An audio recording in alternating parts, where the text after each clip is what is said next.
Pessoal, uma Tucson aqui 2009, tá? Anda com o carro, fica batendo como se fica uma coisa solta dentro do painel, do lado direito principalmente. Fica prum, prum, quando você passa numa lombada, naquelas costelinhas de vaca.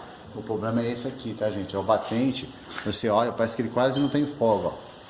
Mas essa folguinha que ele tem aqui, ó, eu tô mostrando, é muito pouca, mas essa folguinha faz esse barulho, tá? Você tem que substituir o batente, aí o barulho para, tá? Fica aí a dica. Tucson com barulho na suspensão.